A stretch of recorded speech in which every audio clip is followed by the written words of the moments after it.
The Science of Magic with Gwilda Wiyaka is largely an opinion talk show. All opinions, comments, or statements of fact expressed by Gwilda Wiyaka's guests are strictly their own and are not to be construed as those of the Science of Magic or endorsed in any manner by Gwilda Wiyaka, rel-mar McConnell Media Company, its affiliated networks, stations, or employees.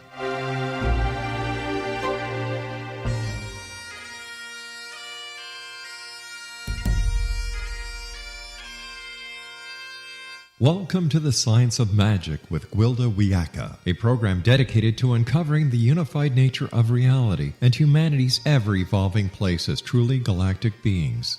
For more information on the Science of Magic with Gwilda Wiyaka, visit us online at www.thescienceofmagic.net.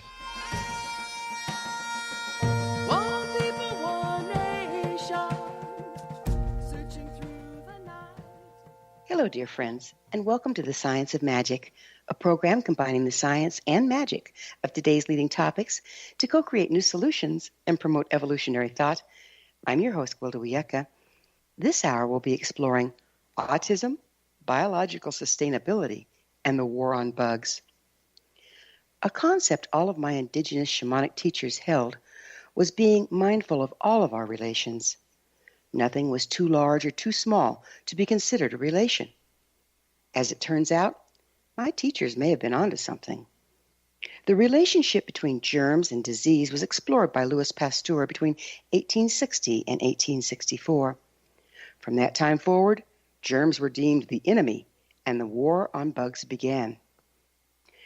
Given the human body hosts trillions of not only friendly, but necessary microorganisms, outnumbering human cells 10 to 1, in effect, we're waging war on our own community, on our relations. The very organisms that are recognized as instrumental in maintaining health and balance have become collateral damage of this war. Are we now reaping the rewards of our folly? Is the hidden result of nearly destroying all our biological community coming to the fore? With us this hour to delve into the scientific aspect of this most important issue is Dr. Derrick MacFabe, the Assistant Professor and Director of Kilee Patchell-Evans Autism Research Group, Department of Psychology, Neuroscience, and Psychiatry, Division of Developmental Disabilities, at the Schulich School of Medicine and Dentistry, Western University, London, Ontario, Canada. He's a core member of the iTARGET Autism Initiative, University of British Columbia, Vancouver. Dr. MacFabe is currently a visiting professor for the Center of Healthy Living and Food and Innovation Faculty of Medicine, Maastricht University, Netherlands. His research examines the role of gut microbiome, interactions on the identification and possible treatments of autism spectrum disorders. His website, kpearg.com. Dr. MacFabe, thanks so much for joining us on the Science of Magic. It's a great pleasure to speak with you today. Yeah, this is really interesting. It's like the ancient thought that it was a question of balance. Health was a question of balance rather than fighting disease. It's kind of coming back, isn't it? Yeah, I think it's interesting. And I think, again, we're going to talk about the microbiome as a whole collective of cooperation rather than I win, you lose.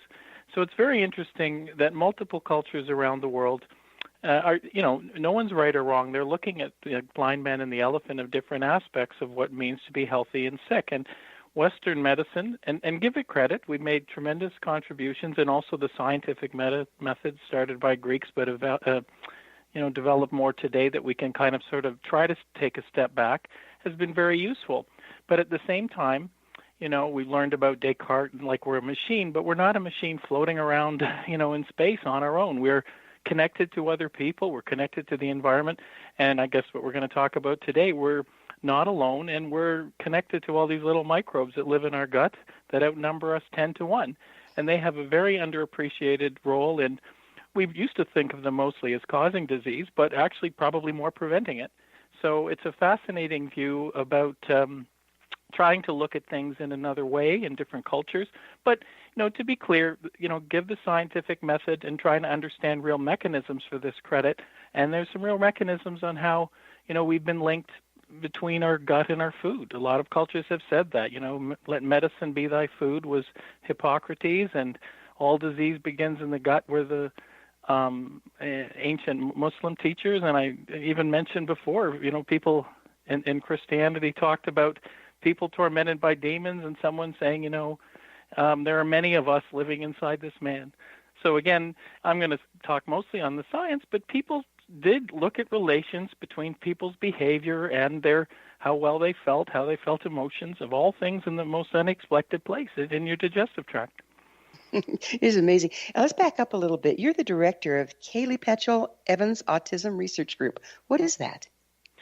Well, what we started, it was back in 2003. My background's neurology and basic science, and what we tried to do was set up a consortium to rationally examine some of these stories that, again, medicine starts with, hey, the patient or the patient's family tells a story about this peculiar incidence between digestive system problems and autism and autistic behavior, and even in some cases we'll talk about later regression where the kids start out normal and have lose their milestones. And what we wanted to do, the microbiome was in its infancy at that point. But there were a lot of stories about these children having the effects, but people either dismissing it as imagination or, you thought that was happening, and there were a lot of other things happening.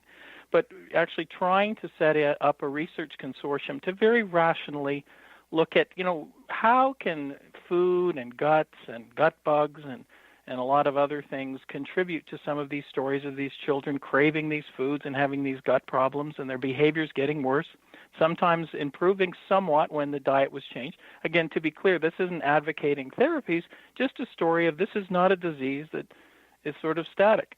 So what happened was it was quite serendipitous. I was working a lot in basic science and clinical medicine on brain physiology, and a parent of a child with autism, his name was David Patchell-Evans, heard about our work, and we serendipitously wanted to set up a real scientific endeavor, first at a small scale in London, Canada, to try to look at all these linkages, bringing people together with all the different aspects of gut and brain development, but try to expand this more so trying to look at real science to tackle the hows. We believed the families when they were talking about these linkages about children, but we said, there's a lot of things happening. It's one thing to say something happened, it's another thing to figure out what. And that's let's narrow it down a little. Yeah. Yes. Yeah. So I understand we think of ourselves as a single organism, but we're actually a symbiotic community. Would you speak to this? Right. Again, medicine before is we're just sort of walking around and we eat food and that makes us eat, fuel for our bodies. And then what we don't eat goes south through the digestive tract. And we knew a little bit about gut bacteria causing certain diseases, gastroenterology, some severe infectious diseases, but we didn't really give any thought about this. So the understanding now is, we are not alone. As I mentioned, we didn't have the techniques before, but now we do. We have 10 times more bacteria on our bodies, mostly in our digestive tract, but everywhere else, skin, and they outnumber us 10 to 1. And they're communities almost likened to, believe it or not, like a rainforest, everything interacting. It's a very complex network. And they produce compounds that affect us. And they affect a lot of our brain development, our immunity, right through life, right in pregnancy, early childhood. But the big deal seems pre- and postnatally life. And these compounds that they produce are tinkering around with us. And what's very interesting, life seemed to have started in the dark recesses deep in the ocean with no oxygen, not unlike our guts. And that some people have said if you really look at health and disease from the perspective, anthropomorphically, of these little guys, we're almost like their spaceship. And they may have evolved us to give them a home, feed them, maybe even spread them around. I'm starting to feel used here. Yeah, well, it's a win-win situation, right? And again, it's not I win, you lose, and this bug wins and you lose. It's that they're all cooperating. It's more of a network like a rainforest.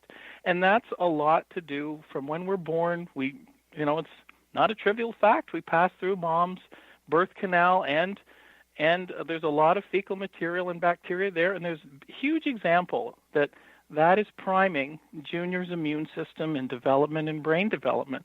And when we skew these things up, Sometimes, now let me be very clear, sometimes people need C-sections, they're life-saving, right? And people need antibiotics, they're life-saving.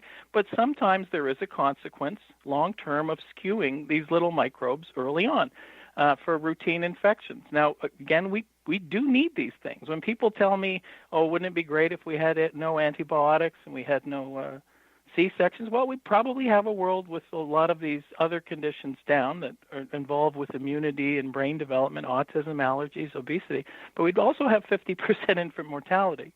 But the key thing is these bugs play a tremendous role throughout our life in our general health, and there are things that happen inadvertently, partly from modern societies, which have a lot of benefits, let's be very clear about that skew these microbes to leading to a lot of conditions of altered immunity and metabolism and brain development, including all the things we're seeing in the world now, increases in autism, allergies, behavior problems, and right through life as we study this more, allergies, inflammatory diseases, depression, even Alzheimer's disease.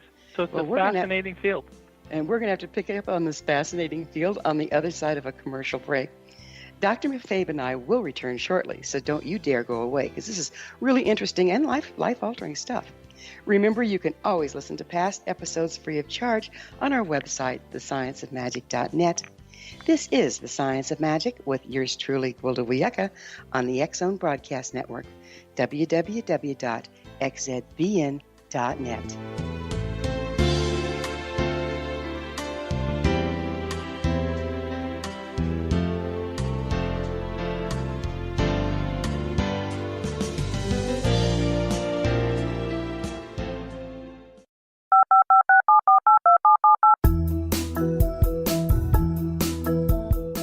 Did you know that when you're on the road with limited data or Wi-Fi, you can still listen to the X-Zone radio show with Rob McConnell, The Science of Magic with Gwilda Wiyaka, X-1, Dimension X, Space Patrol, and every minute of the X-Zone broadcast network by calling 213-401-0080, courtesy of Audio Now. No smartphone, app, or internet needed. It saves your data plan and it's free if you have unlimited minutes. Call 213-401-0080 to listen on any phone, anytime, anywhere. Remember 213-401-0080 for the best of the paranormal, parapsychology, and sci-fi radio programming anywhere, 24/7, 365. You have heard of the X-Zone? Now watch it on Simul TV, plus 500 video games, live TV channels, free video on demand, worldwide, and more. Does this sound like tomorrow's television? Well, it is, but you can have it today, right now. It is Simul TV. Simul TV offers what the others only wish they could provide. 15 exclusive channels like X-Zone, sci-fi, and horror. We are worldwide. No other provider offers that. 500 built-in video games. No need to have an extra expensive system. We have them included. Free video on demand. Live streaming events from around the world. Interactive online network, and much more. Tomorrow's TV today. Simul TV. Sound too good to be true? Well, it's not. You can have Simul TV today. Sign up at simultv.com. Do it today.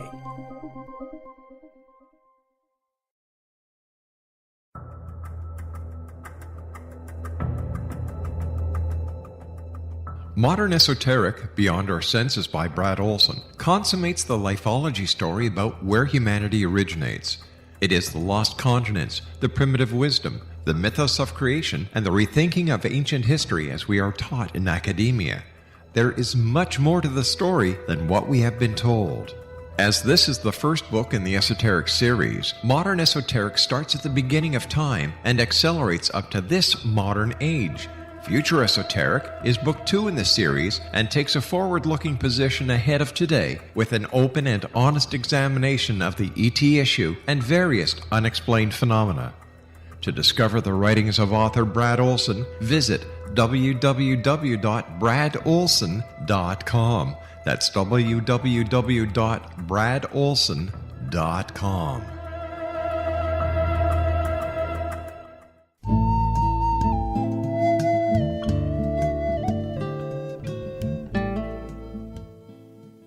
Welcome back. This is the Science of Magic, dedicated to unification and evolution of consciousness.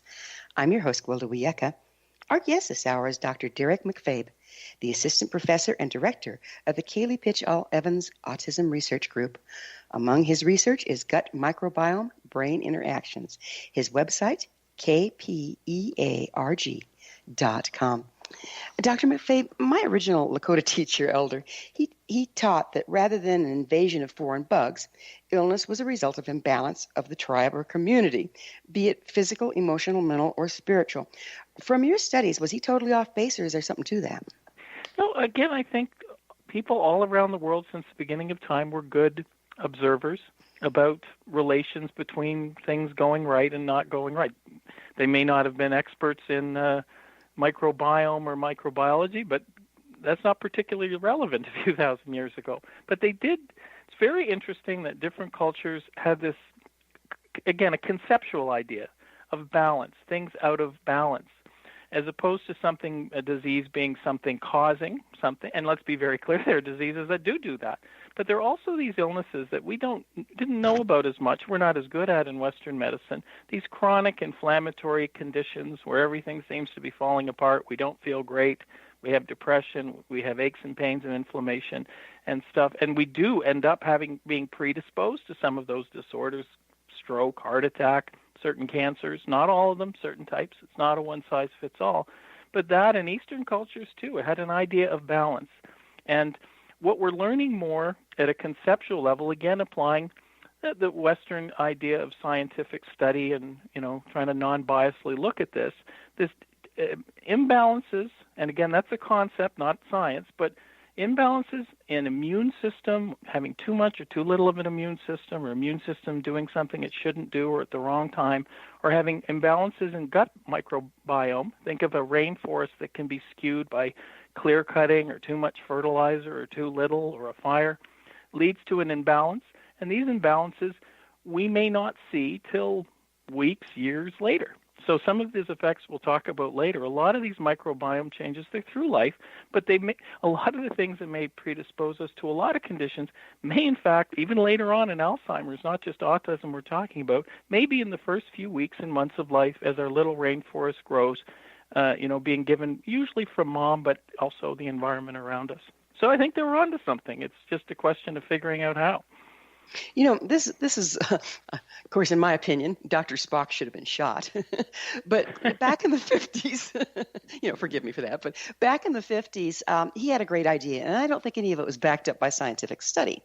But he had a great idea on how kids should be raised and how unsanitary nursing was and how schedules should be in there and we should bottle feed, et cetera, et cetera. And a lot of women took it very, very seriously. How much effect has that had on our gut, the condition of our gut? I mean, we're drinking milk that was made for a cow. We're not getting the natural goodies out of mama's milk. What do you think started there? Well, I think it's important that we understand things and things evolve over time, because we'll probably talk about it later. Particularly with antibiotics, we thought everything would be great, there'd be no problem, and then we look into the other conditions, we see there are problems. We don't want to throw the baby out, even Dr. Spock's babies, with the bathwater. Let's be honest, he lived at a time where people were dying from a simple antibiotic infection that'd kill you. Strep and other things, you would die. Or if you got any of these viral infections and certain things like polios, which were waterborne diseases, we forget where our ancestors have taught us both ways, the recent and the ancient. But it is true that when we were thinking of that thing about scrubbing everything down and scrubbing junior, we would reduce the incidence of some illnesses, as I mentioned, those ones that could kill you or at least cause very severe problems. But you're absolutely right. And the use of antibiotics, that would be life-saving. But what we started to see after a while is there were consequences in large populations of gradually think of these antibiotics or antimicrobials as kind of skewing the microbiome for junior as they grow up. And it's also indirect. The child doesn't have to have that. They could pick up weird bugs from other people. The other thing is they grow up and have babies. So there's a fascinating animal studies show a transgenerational effect. So, and it's the same with our foods. We have to deal with hygiene in foods. There are a lot of things that can kill you, right? But at the same time, there's a balance between understanding preventions of certain illnesses and high throughput agriculture that has the potential to lead to effects. Now, let's be very clear. Like I said, we could go and say we're going, very well-meaning, go back and eat like our ancestors and go on a retreat in South Africa and eat that our ancestors used to eat, largely poorly cooked or uncooked, and by our standards, very unsanitary food. But I'll tell you, working in those other parts of that world, you're going to get sick because your immune system has been altered because you live in a different environment. But you're absolutely right. What we're finding in the overly sanitized view of tons of these effects, when you look at large populations, you have short-term gain, which sometimes you need. To not have a C-section with a child that's stuck is not a good problem. thing. Yeah. Right. It's and I'm going to be very clear, and we've talked about this in the discussion. This is not advocating against all these older practices or medical practices. It depends when these things occur. But it is fair to say, broadly doing this and scrubbing everything completely away, and again, instead of using good old soap and water, overly sanitized antimicrobials that not only do you have on your hands, and you can change the microbes on your hands, which actually prevent you from other infections that usually go from your hand to your mouth, but these antimicrobials, ingesting them over long periods of time, are sort of, in the analogy, culling the rainforest, and the complexity and the ability of a complex microbiome to recover from illnesses. So you're right. But I think what we want in the future is kind of a mixture of multiple worlds that we can get the best of both worlds. So tell me about Goldilocks.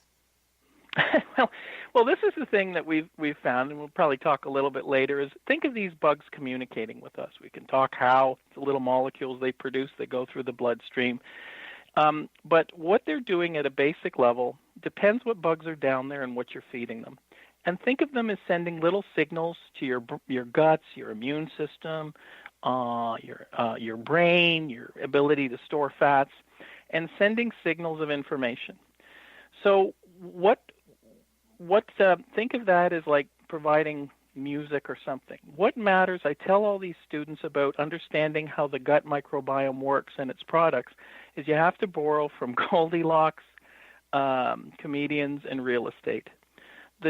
These things provide information. The dose of the information has to be just right.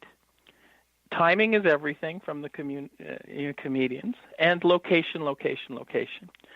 So what we're finding is, think of these bugs producing something like brain growth and development, but if it's happening at the wrong time, it can screw things up. The language isn't bad, it's just too much. It's nice to have background music in your house, but if it's blaring at 3 a.m, it's a problem. Right? So things have to happen. Basically, largely what we're doing a lot in microbiome and host and health is understanding what's healthy, how the normal bugs sort of come in from Junior, start producing these signal things to get Junior's brain developing at the right time, get the immune system going at the right time.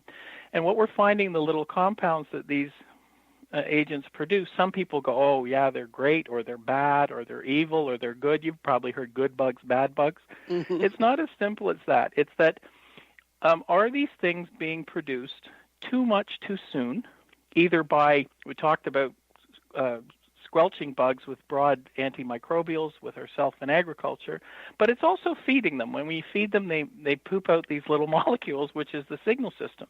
So having too much of something too soon can, wreck the normal development. We've used analogies of other little small molecules that can be good or bad for you depending on when you are. Let's look, all cultural things aside, at something small like alcohol. Small amounts seem to be very useful and protect us from certain illnesses. High amounts will ruin you and destroy your liver and your brain, right? But even tiny amounts in pregnancy or in the first few days of life can have enormous effects. People have heard about fetal alcohol syndrome with little small amounts. So you have a compound that can be sort of good sometimes, bad sometimes. In low or moderate doses, be healthy for you. In high doses, help maybe one system and make another worse, and then even predispose you to, certain cancers or illnesses later in life. So this is the more responsible way of understanding these little bugs. They're in our guts. They're like a spaceship. They want to keep us around. They want us to be able to find their food and eat and maybe spread them around. But what happens in these illness conditions is, it's the balance. You're getting too much or too little of something at the wrong time. So you hit the nail on the head in terms of the media often touts these things as being, bacteria, we're all going to die from them. We certainly know about it, about antibiotic resistance, but the other views are a little oversimplistic at this stage, that if we just completely went back to where we were, we would be completely healthy.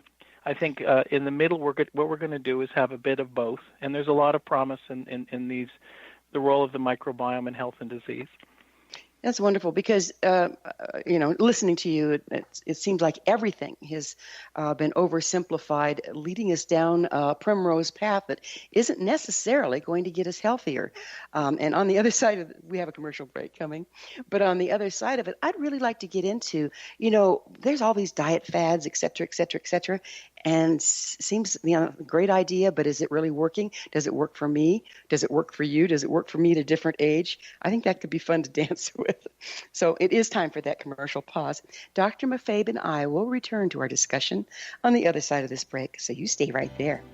Don't miss all the wonderful things we have to offer on our website, your resource for creative solutions in a changing world, thescienceofmagic.net. This is The Science of Magic with Gwilda Wiyaka on the wonderful X-Zone Broadcast Network, www.xzbn.net.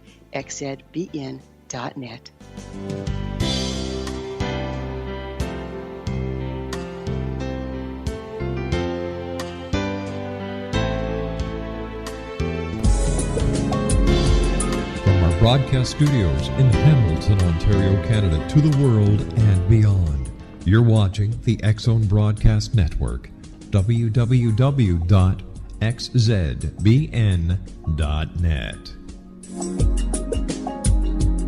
AVS Media Demo.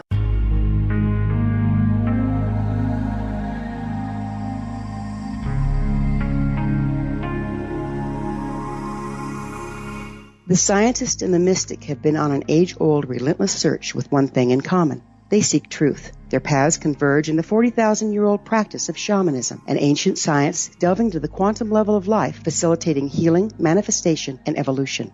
I'm Gwilda Wiyaka, the founder and director of Path Home Shamanic Arts School, a unique Colorado State certified occupational school, training shamanic practitioners and teachers. We also provide classes for empowering personal lives through shamanism. Our certification classes are in week-long segments enabling international participation, and online classes and long-distance shamanic healing sessions are available. Come discover the science of magic in the limitless world of shamanism. www.findyourpathhome.com.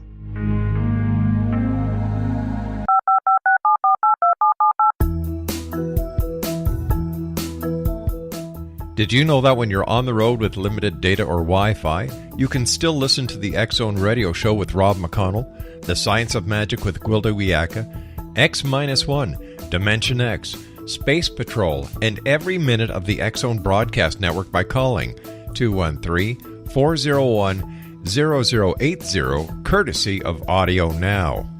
No smartphone, app, or internet needed. It saves your data plan, and it's free if you have unlimited minutes. Call 213-401-0080 to listen on any phone, anytime, anywhere. Remember 213-401-0080 for the best of the paranormal, parapsychology, and sci-fi radio programming anywhere, 24/7, 365.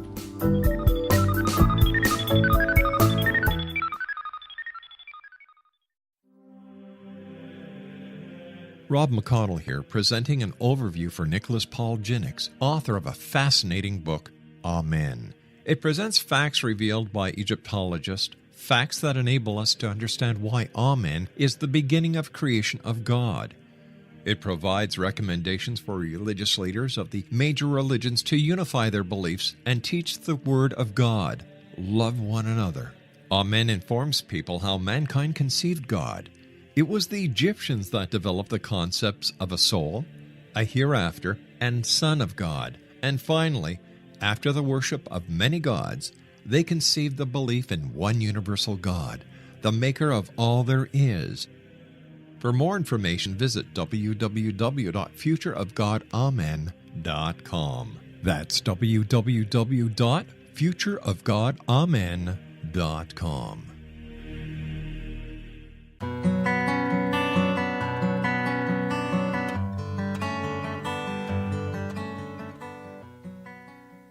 Welcome back. This is the Science of Magic, a place where magic and science come together to promote enlightenment. If you enjoy all the wonderful topics on our program, visit my blog where the adventure continues at our website, thescienceofmagic.net.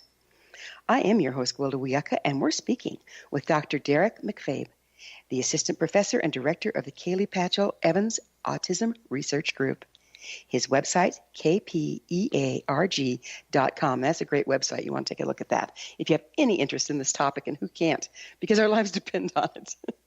So, before we went into the break, Dr. MacFabe, we were talking about diets and how, we can look at what's my blood type or what's my ancestry. But quite frankly, I can't go back and eat like that and do very well. What's going on there?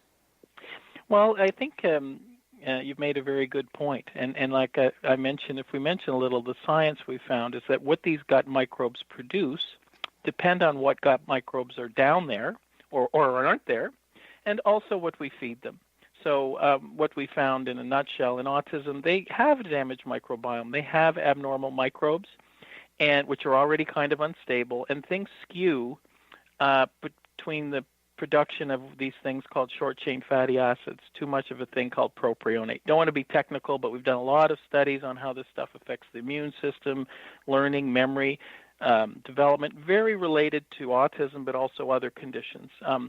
So again, what people would find is that these children would crave, it's not so much that they need a special diet initially, as their diet was terrible. They craved refined sugars, hidden sugars, which we can get into. There's a lot with that about thinking you're eating healthy, but actually finding it's not that healthy. And also, really more importantly, an absence of the more traditional older foods that you don't have to go back 10,000 years. You could go to your parents or your grandparents, where we tended to eat more whole foods. We tended to eat more whole vegetables that were lightly cooked, and if we had breads and grains, they would not be overly processed. They would be just sort of the ingredients would be like you could put it on one hand, what was actually in there. And a lot of the cases of these children craving these foods were skewing the microbes to make these things that caused aggression, obsessional behavior, antisocial, all the biochemical changes of autism, and actually relating to things like depression. So people thought, So here we're looking at how the health and balance of the bugs in our gut actually affects us psychologically. So now we're looking at the emotional realm. That's fascinating. Yeah, and so back to what your original question. So we understood this in these severe illnesses, and people are wondering, well, if you change the diet, sometimes by eliminating these foods, these kids improved. And people went in, you probably heard it in the media broadly, we're allergic to wheat, we're allergic to dairy. Now, let me be clear. There are some subgroups that were sensitive to this, but that it was not the main thing we found. What it was tending to do was not cause an allergy.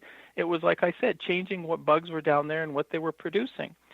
So, again, what generally for the everyday person, not just people with autism, but certainly people that have these immune inflammatory conditions that may have an abnormal microbiome, it is more important to what they eat.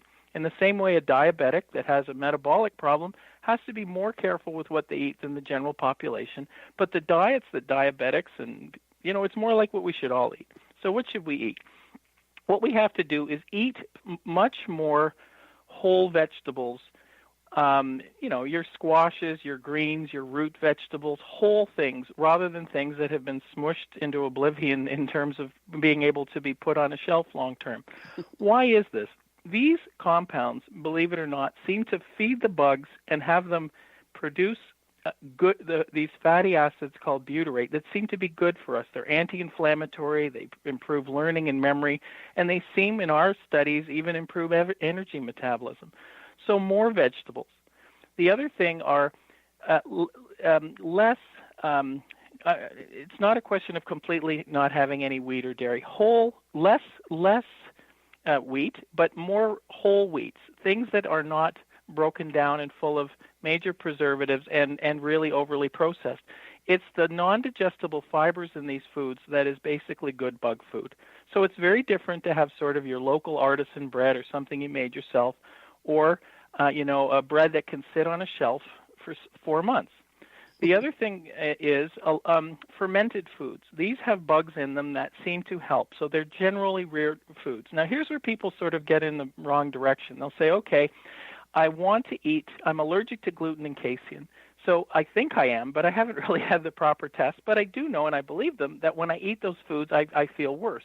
So then they'll have gluten, casein-free foods and things that are produced, and what they have in them so they don't taste like cardboard is they are full of hidden sugars.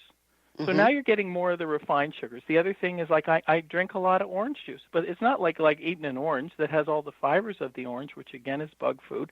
I'm eating orange juice that's made from 20 oranges, and it's full of sugar, so it doesn't taste, really off, right? So there's a lot of hidden foods where people can just, it's not total rocket science. Eat the whole fruit rather than the refined stuff. Don't, the other thing with juicing, people meant well, because I'm getting all these vitamins and antioxidants. And be clear, there's a lot of them in fresh local foods. They actually help your metabolism. We've worked on this. But at the same time, you can see if you're taking 20 fruits and vegetables, getting that juice, it has a lot of nutrients, but you've squished out all the fibers. You follow me? That's what you need. So it's like, basically, it's not major rocket science. You're eating these gradual foods, and you're eliminating a large amount of refined sugars and stuff. So eat food like it was before man got his grubby little hands on it. Right. Now, there's some clear things you have to watch sometimes, because people have a thing saying, I'm not ever going to cook food, I'm going to eat raw foods. When you're dealing with huge populations, humans before were a few thousand people. Now we live in societies with millions of people. We have to pay attention to the basic hygiene. So basic washing of a lot of these vegetables before. Do like the Asians did. They lightly cook them. Asians, again, they're a society in China and stuff. They've lived in huge populations for a long time. So they tended to eat, almost all their vegetables were cooked, but they were kind of flash cooked.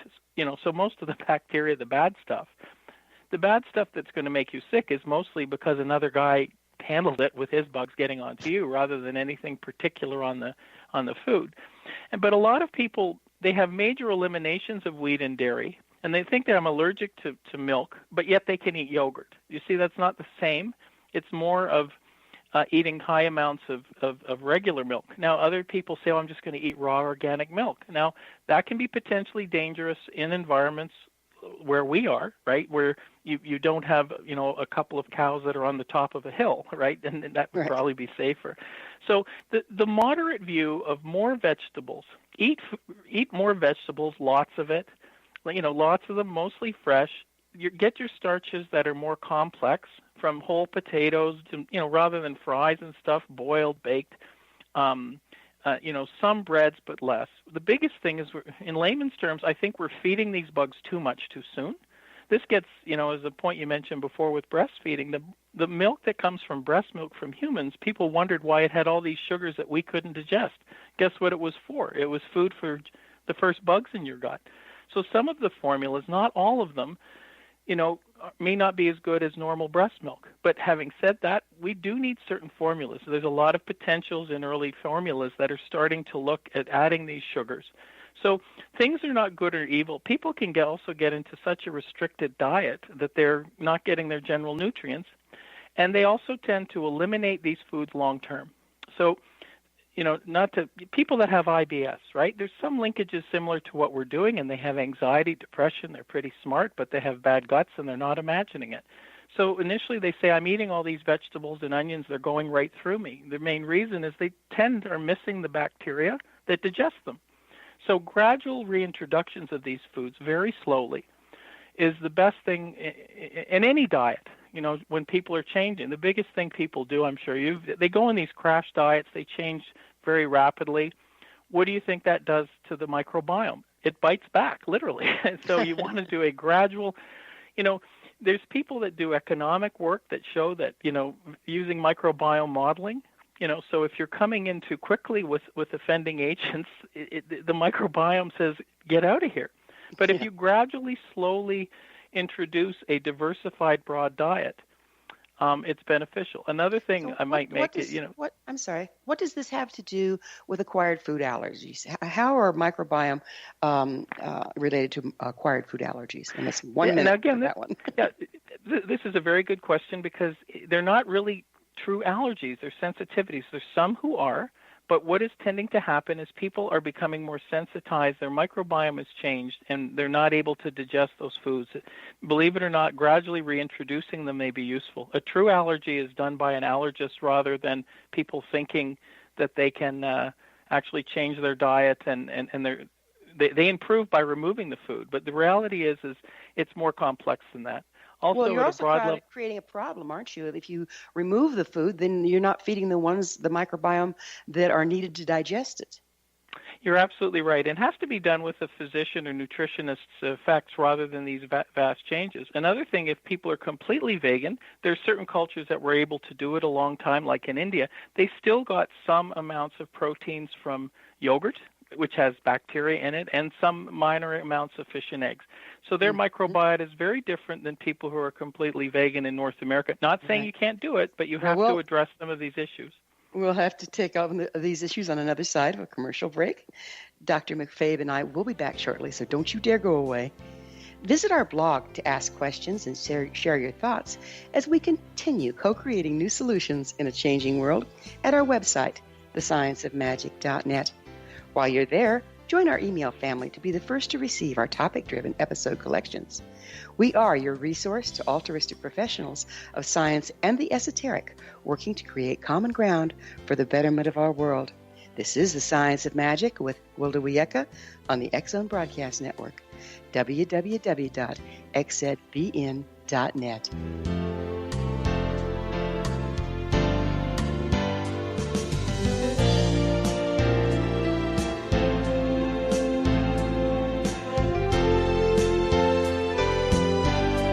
You have heard of the X-Zone? Now watch it on Simul TV, plus 500 video games, live TV channels, free video on demand, worldwide, and more. Does this sound like tomorrow's television? Well, it is, but you can have it today, right now. It is Simul TV. Simul TV offers what the others only wish they could provide. 15 exclusive channels like X-Zone, Sci-Fi, and Horror. We are worldwide. No other provider offers that. 500 built-in video games. No need to have an extra expensive system. We have them included. Free video on demand. Live streaming events from around the world. Interactive online network, and much more. Tomorrow's TV today. Simul TV. Sound too good to be true? Well, it's not. You can have Simul TV today. Sign up at simultv.com.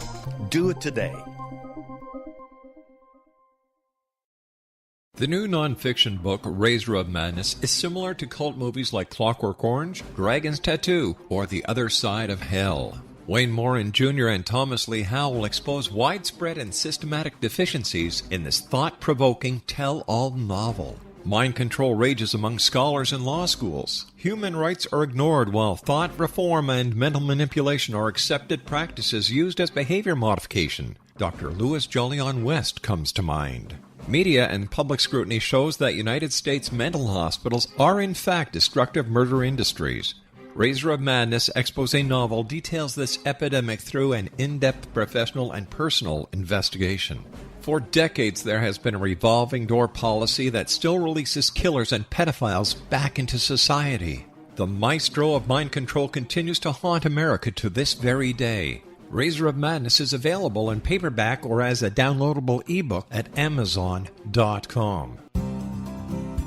I'm William S. Peckham. If you enjoy a good mystery with a touch of the paranormal, then you'll love my novel, From Out of the Woodwork. It's the story of a young Toronto contractor, Sean Kennedy, who buys derelict homes, guts them, and turns them into multifamily dwellings. Slums just waiting to happen. When Sean buys 29 Livery Lane, the house fights back. Former owners unexpectedly come out of the woodwork as he starts the destruction. The apparitions come to him when he touches old books, reads hidden letters, rummages through old boxes, finds a locket, or reads a discovered manuscript of a murder mystery.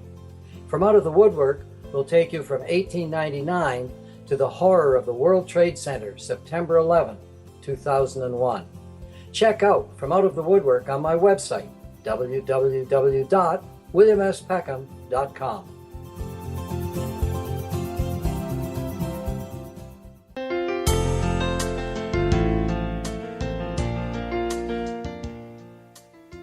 Welcome back. This is the Science of Magic, bringing together gifted people of service to the world. I'm your host, Gwilda Wiyaka. Do you have a curiosity? I always love to hear from my listeners. Email me at info@thescienceofmagic.net and suggest a topic or guest that's on your mind. I'm sure we'll all enjoy them. Our guest this hour is Dr. Derrick MacFabe, the Assistant Professor and Director of Kilee Patchell-Evans Autism Research Group. His website, kpearg.com. Dr. MacFabe, you are a part of autism research, and I'd like to get into autism. There's a lot of hype out there about it. You know, they say, antibiotics cause it, or they say that immunizations cause it, but it does seem to be on the rise. So what are you finding out there? So again, you've got these compelling stories of children some of them having normal development and then getting worse with all the symptoms you mentioned, with GI problems and weird food craving, and sometimes improving, not all of them, but some of them, improving with diet. And then you have these whole pictures of immune system changes, changes in energy, fat. We're seeing a whole body condition. So, and then we see this increase. Now, there's a genetic linkage. It's absolutely true, and a lot of great geneticists are showing that it runs in families. But, again, it's not the whole picture, because you're right. You can't have a disease that's 1 in 10,000 that's gone up to 1 in 60, and particularly in people whose diets have changed and moving and migration. We're seeing this in the world as their diets are changing, as they're getting more westernized. So people have wondered what this regression is, but it's important that there are a lot of things happening at the same time with these children. The vaccine hypothesis directly has not come to fruition, but not the reality that changes in immune function and infection and antibiotics, things that all point to other things happening at the same time. The microbiome, don't forget, like we mentioned before, it's priming your immune system. It's making it work correctly, and it's brain. So it's not inconceivable that people can become very sensitive to environmental agents like peanuts and stuff that aren't bad in themselves. The problem is the immune system that's been changed and the metabolism that's making us sensitive. So this gets into the specific work we've found. Again, we have to do things on science. The bacteria associated with autism produce these weird little molecules called short-chain fatty acids. So you eat these refined carbs, you make more of it, actually the compounds in food as well. So what we found is that from the science of it, these little molecules produce exactly all the things that we see in autism, the behavior, the inflammation, and all the complex, people that want the science can see for free on our website, all the studies we've done. They can produce things identically to autism in tissue culture in animals, and we're finding the same things with the immune systems from patients with autism. The work I did with Dr. Fry, you can put blood from a patient with autism in a dish, and you can study it. And so it's all pointing to the gut microbes being the prime director through these fatty acids, skewing your immune system, your brain development, your energy, which is very exciting because, again, don't forget when we're giving medications and antibiotics or even vaccinations, we're trying to prevent illnesses that are happening, do you know what I mean, at the same time. Don't be surprised when there's a car accident that you see a lot of police officers around and you see a lot of ambulances around, right? Didn't necessarily cause them. They're happening at the same time. So the biggest thing that's encouraging is the stuff that we're doing and with other groups is pointing to understanding the how. A gut microbe can make something strange by something we eat or by being skewed in its environment. The bug isn't bad, the environment becomes bad. And that is leading an orchestration that's causing brain and behavior changes.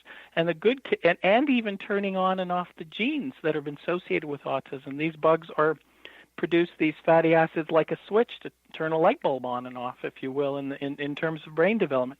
So this points in a direction of incredible abilities to look at the prevention of the illness. Who's at risk? Is a kid have a C-section, has antibiotics when they're early, they're off to a rough start? Those guys we may have to pay attention more to than the people that are doing okay. So then we have ways to prevent the condition. We have ways to promote healthy food, and when possible, we have an even more strong reason to eat right and have normal birth practices, because it's not just Junior being okay then, it's, the whole life of the health of the person. So now you're getting into conditions, specific foods, compounds that improve our ability to handle these little fatty acids. Think of it like when we give insulin to patients with diabetes. We want them to eat well, we look after their health, but we have to improve their metabolism. So it's a completely different direction, and a very encouraging direction on the prevention of autism, but also helping these folks that are here, not just when they're kids, when they grow up. And they are growing up. The cost of looking after these children through life is now about $5 million US per person. And our society has to look after them. And then there are other conditions that are associated, antisocial behavior, different things, learning disabilities. I think the bugs are, giving a message to us at one level and saying, hey, guys, wake up. Something's going on in the environment, and we have to look at it. This addresses medicine, early childhood, and shows that we can do a tremendous amount with simple birth practices, breastfeeding, but it also makes us sort of know that our food systems need tweaking. We cannot have a complete overhaul, but there's a tremendous potential for general health in the role of nutrition. It seems like we're kind of in a really difficult place right now. One thing that I have learned is it's not as easy to recolonate as it is to murder. So in other words, we've done genocide on our bugs, but it's not as easy to reestablish them. Plus, our food, and like you say, we've migrated, we're blending cultures, we're blending diets. We've got a lot of artificial food out there that's kind of empty harvest, if you will. How are we going to turn this around? Well, I'm encouraged by the complexity of creation and the biology there, that this stuff has been self-sustaining a heck of a lot longer than us. And it's like things we find in nature. You can have a trout stream that doesn't work, or a wilderness that doesn't work, and we think it's decimated. But when you sometimes leave it the heck alone, it has this capacity to recover. I do think, and humans are funny people. We don't do anything till the night before the exam, and sometimes we pass it. But I think what we're finding now is it's not trivial, the role of these microbes in general health and disease. I think what's the best thing to do is just like what you're doing, having an interest in the general population, understanding what this means and what it doesn't mean. Because the most amazing thing back to antibiotics is when Fleming got his award, he says, I envisage a time when we use too much of this, the first antibiotic, penicillin, and it's going to spread and people are going to come resistance. People didn't listen to him then, said that was perfect and there were no problems. And let's face it, a lot of people's lives were saved by them, but now they're not working. So now we have to go back to the same phase of the microbiome diet, probiotics, restoring the microbiome. But we also don't want to say, hey, everything's perfect, or, it's going to fix everything. That's what we're finding. There are long-term effects. The biggest thing, like whether it's science or biology or culture or history, is understanding things and people talking with each other and sharing their background and being able to ascertain the long-term effects of illness. Medicine was very good. It was based on, I hate saying it, war. You could kill something or treat it, and you would see an effect earlier, and it was quite dramatic when we understood basic surgery. But now we're left with these chronic illnesses. We want to have a mixture of both. And I really think there are ways to do with this. I'm encouraged because I don't think we're like people were bad or there was conspiracy theories. We didn't know this. We have the scientific expertise of doing this now. We can follow long populations when they had antibiotics or didn't and how they end up with their health. So it is very encouraging. But I think you have to empower them with understanding this and sticking to a lot of the peer-reviewed research and the general explanations. Our website has we're not for profit. It's all free and open access. And when people start understanding this, they can also make some very small, seemingly innocuous changes to their diet. And they'll say, hey, it isn't just because my suit or my dress will fit better. I'm changing my bugs for my general health. Or maybe if I'm going to be pregnant or planning to become pregnant, I'm going to help Junior coming into the next world. And there's a lot of evidence that is an enormous effect. Most of our work in medicine that we've done really well has been food, hygiene, birth practices, right? Mm-hmm. And if we can insert this knowledge generally into people, that can have a tremendous amount for the health of them, their children, but everybody else, right? And also the understanding that this is something in evolution, it's very encouraging. But if we jumpstart and think, not probiotics, putting good bugs in, there's a tremendous potential, but there are good studies and bad studies. And there's industrial interest in this, but one has to go back to where these things are useful. It's one thing to take them when we're after antibiotics, and another thing to take them, through your whole life. I'm not saying that's wrong. It just has to be developed from studying. But I really think we can help a lot of people with this. We have about 1 minute left. As a takeaway, what advice do you have for our listeners as the single most important thing they can do about gut issues? Respect your little rainforest in your gut. Feed it nicely. Avoid these huge swings. Eat a food that's similar to our, just simple foods. The less you do to it, the better. Light cooking. Sounds crazy. Simple hand washing when you get the kids home. Get them out good and dirty, playing in the woods where they'll get good bugs, like we used to do, like your grandma telling you to go outside and have fun. These things also play a tremendous role. Avoiding foods with millions of additives and preservatives. Cook them on your own, get a little bit involved in understanding this work rather than huge swings and sways. Well, I'm afraid our time has come to a close. Dr. MacFabe, thank you so much for coming on the show and bringing this very important information to our listeners. Thank you so much.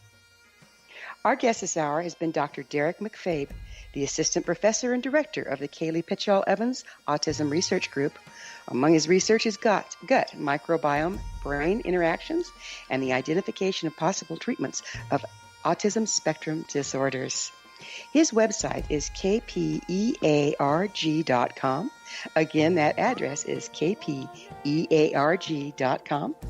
Remember to join our email family to stay abreast of all the exciting new things we have coming up at thescienceofmagic.net.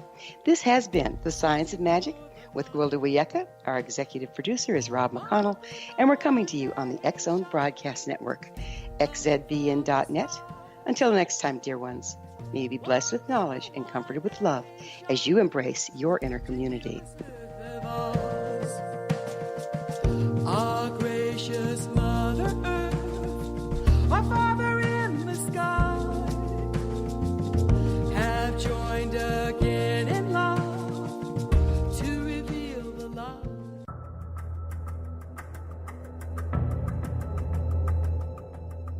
Modern Esoteric, Beyond Our Senses by Brad Olson, consummates the lifeology story about where humanity originates.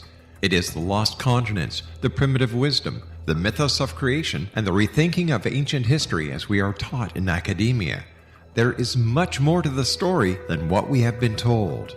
As this is the first book in the Esoteric series, Modern Esoteric starts at the beginning of time and accelerates up to this modern age. Future Esoteric is book 2 in the series and takes a forward-looking position ahead of today with an open and honest examination of the ET issue and various unexplained phenomena. To discover the writings of author Brad Olson, visit www.bradolson.com. That's www.bradolson.com.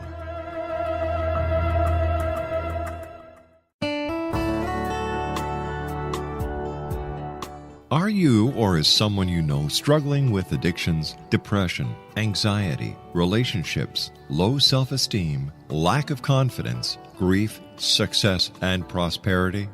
Do you know that your subconscious belief plays a big role in the outcome of your hard work? We can help you permanently change the beliefs that may be the reason for your struggles and failures. We care about getting you the return on your investment and the results you are looking for. We can help you be free of the limitations of your past and in realizing your highest potential. We work with people by phone and Skype. For more information, visit us at www.ritasoman.com. That's www.ritasoman.com.